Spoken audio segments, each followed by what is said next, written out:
Hello everyone, কেমন আছো সবাই? আশা করছি তোমরা সবাই ভালো আছো। আমিও খুব ভালো আছি। আমি ডোনা, রাজস্থান থেকে। আজকালকার মেয়েরা না তেমন অ্যাডজাস্টই করতে পারে না। আমাদের সময় দেখতিস বিয়ে ভাঙতে, তোদের যা মুখ, বাবা একটা কথাও তো মাটিতে পড়তে পারে না। একজন পাড়ার কাকিমা এই কিছুদিন আগে আমাকে এতগুলো কথা শুনিয়ে গেল। আমার না খুব ইচ্ছা করছিল জানো তো ওনাকে কটি কথা শোনাই। হ্যাঁ কাকিমা, ঠিক বলেছো। এখনকার মেয়েরা না বনিবনা করতে পারে না। নিজের পছন্দ অপছন্দকে সবসময় বিসর্জন দিয়ে মেয়েরা আগে তার বাবা, তারপর তার স্বামীর ওপর গলা তোলাকে যদি তোমার বেয়াদবি বলে মনে হয়, তাহলে হ্যাঁ, আমরা বেয়াদব। বিয়ের পর সারা বাড়ির লোককে খাইয়ে সারাদিন রান্নাঘরে কাটিয়ে পৃথিবীকে ভুলে যাওয়াকে যদি তোমার অ্যাডজাস্ট বলে মনে হয়, তাহলে হ্যাঁ, আমরা পারি না অ্যাডজাস্ট করতে। নিজের কথা না ভেবে যে যা বলছে সবকিছু সহ্য করে যাওয়া, কোনোদিন প্রতিবাদ না করে মার খেয়েও পড়ে থাকাকে যদি তোমার দোষ বলে মনে হয় না, তবে হ্যাঁ, আমরা দোষী। তাও এখনকার মেয়েরা স্যাক্রিফাইস করে না। এমনটা না করলে পৃথিবী ক্ষমা করবে না যে। আসলে আধুনিকতাকে মুখে ধরলে পৃথিবী আগে থেকে ভেবে নেয় যে এই মানুষটা বেয়াদব। সংসারের স্বার্থে সব কথার উত্তর দিতে নেই, জানি অনেক কিছু সহ্য করতে হয়, সহমত, অনেক কিছু, তা বলে কিন্তু সবকিছু নয়। আর ঠিক সেই সময়টাতেই না শব্দটা উচ্চারণ হলে মানুষ সব কিছু ভুলে যাবে, সব। একটা কথা মনে রাখবে তুমি, বেপরোয়া। আচ্ছা কেন বলো তো মানুষ চিৎকারটাই শোনে?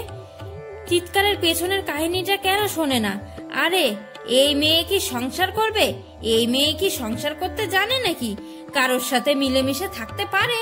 সংসার ভাঙার পেছনে কত কারণ আছে, সেটা না জেনে প্লিজ মন্তব্য করবে না। যবে থেকে মেয়েরা প্রতিবাদী হয়েছে ঠিক তবে থেকে তার গায়ে তকমা লেগে যায়। আরে এ কি মানিয়ে চলতে পারে নাকি? তাই দুনিয়াটা ভুল জানে। এই সব বই দেখে চোখ বুজে আমরা ভালো বলে ফেলি, সমালোচনাও করেছি অনেক। এই আমরাই সবকিছু মুখ বুজে সহ্য করে নেব, এটা তো ভাবা ভুল। যুগ বদলাচ্ছে কিন্তু আজও কিছু মানসিকতার লোক বদলায়নি। বাড়ির সবাইকে খাইয়ে যখন ফাঁকা হাড়ি দেখবে ভাত নেই, তখন 2 দিন 3 দিন সহ্য করার পরে সেই মহিলা কাজের সন্ধানে বাইরে গেলে সে তার গায়ে বেশ্যার তকমা পায়। জগতে আরো অনেক কাজ থাকে বস। সোচ বদলাও, দুনিয়াও বদলাবে। চিৎকার করলে পাড়ার লোক ছুটে আসবে, অমুক বাড়ির বউয়ের গলা সারাদিন শুনতে পাই। আমার মেয়ের গলা কেউ শোনেই না। বাড়িতে যে একটা মেয়ে আছে তা বোঝাই যায় না। কি কারণে চিৎকার করলো খবর নিয়েছো? জানি তো, নেওনি। যারা দোষী তাদের কথা বাদ দাও। 30 হয়ে গেল, বিয়ে হলো না।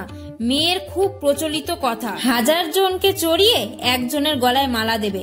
কিংবা ডিভোর্স হয়ে গেলে তাহলে ভাবো তোর চরিত্রটা কেমন ছিল। খুব শব্দগুলো চেনা, তাই না? 2-1 জনকে ঠকিয়েছে মানে একজনের বেশি সম্পর্কে জড়ালেই 1000 জনকে চড়ানো হয়। লজিকটা কোথায় পাবো বলো তো? একটা সম্পর্ক অনেক কিছু কারণে শেষ হয়, শেষ চেষ্টা করেও ঠেকানো যায় না।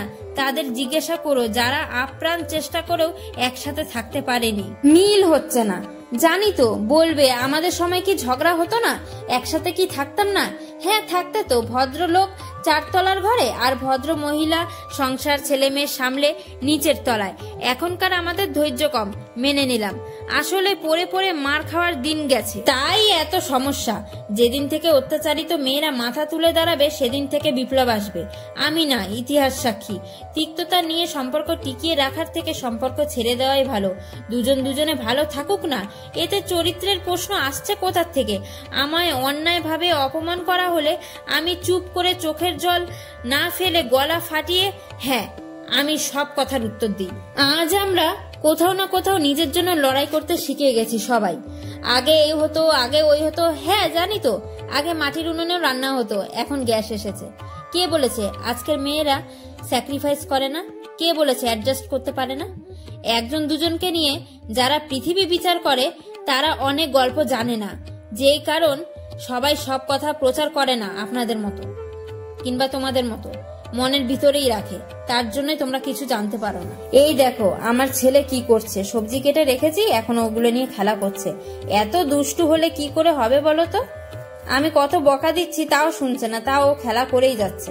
এই যে ওর পাপা এসছে, এখন এই ভেন্ডি নিয়ে খেলা করবে। এত দুষ্টু। আজকে বড্ড লেট হয়ে গেছে জানো তো, আবার রান্না করে এখন ওকে খাওয়াতে হবে। সকাল থেকে ছেলেটা এখনো কিছু খায়নি। বিস্কুট খাইয়েছিলাম একটু, এই যে এখন খাইয়ে দিচ্ছে ওর কাকিমা। তোমরা একটু আমাকে সাপোর্ট করো, আমার পাশে থেকো, আমিও সবার পাশে থাকবো। আমি পাশে আছি আর পাশে থাকবো, আর আমার পাশেই কেউ নেই।